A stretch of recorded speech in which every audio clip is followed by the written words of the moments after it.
छुटकारा चंगाई छुटकारा।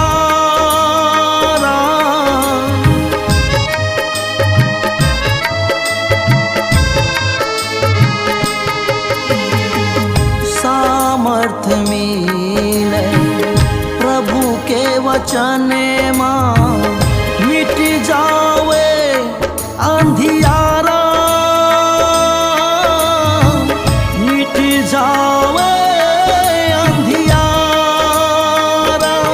आत्मा सच्चाई सच्चाई से तगाले, आत्मा सच्चाई सच्चाई से तगाले।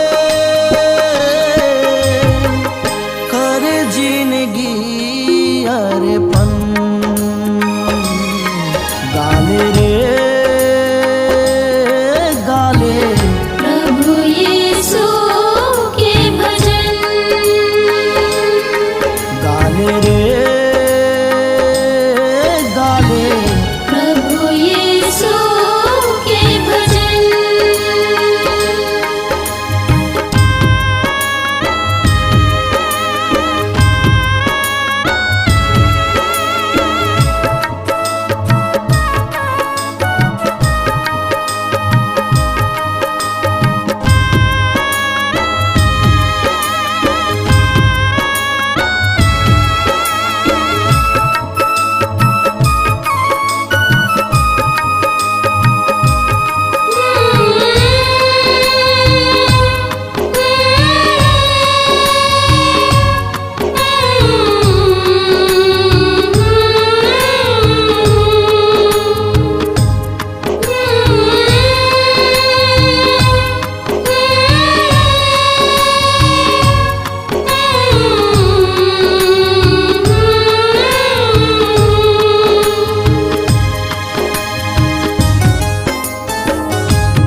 निधान यीशु प्रभु जी, अनुग्रह आशीष दाता,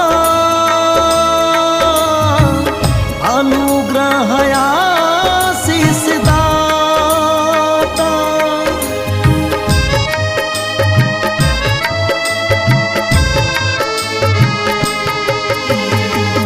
रिश्ता बना लो यीशु प्रभु संग, छोड़े तन के अभिलाषा, छोड़े तन के अभिलाषा। आत्मा सच्चाई सच्चाई से तगाले,